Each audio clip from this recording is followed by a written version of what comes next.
With that unaccountable attraction of the mind in trifles, which is so often incidental to a state of doubt and confusion, the carrier, as he walked slowly to and fro, found himself mentally repeating even these absurd words many times, so many times that he got them by heart and was still conning them over and over like a lesson, when Tilly, after administering as much friction to the little bald head with her hands as she thought wholesome, according to the practice of nurses, had once more tied the baby's cap on.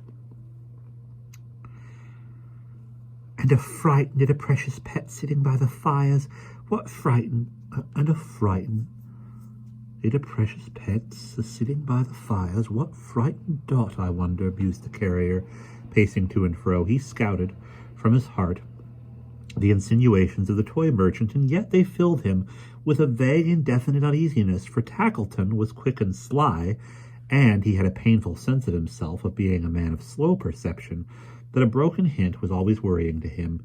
He certainly had no intention in his mind of linking anything that Tackleton had said with the unusual conduct of his wife, but the two subjects of reflection came into his mind together, and he could not keep them asunder.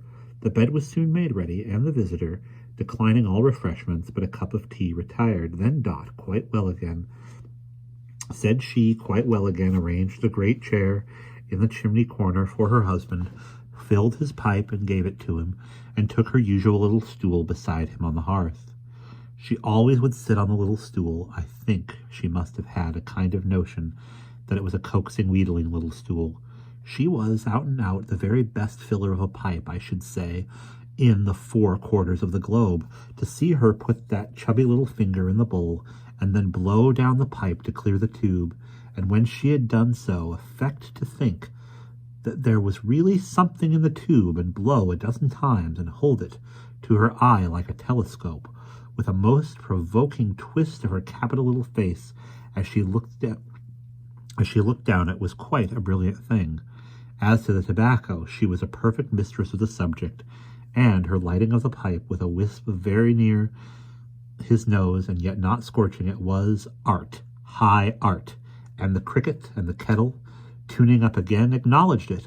The bright fire, blazing up again, acknowledged it. The little mower on the clock, in his unheeded work, acknowledged it. The carrier, in his smoothing forehead and expanding face, acknowledged it, the readiest of all. And as he soberly and thoughtfully puffed at his old pipe, and as the Dutch clock ticked, and as the red fire gleamed, and as the cricket chirped, and the genius of his hearth and home, for such the cricket was, came out in fairy shape into the room, and summoned many forms of home about him.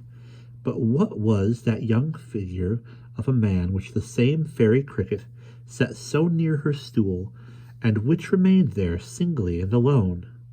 Why did it linger still so near her, with its arm upon the chimney-piece, over repeating, "Married, and not to me. Oh, Dot, oh, failing Dot, there is no place for it in your husband's visions. Why has its shadows fallen on his hearth?" And that is the end of the first chirp.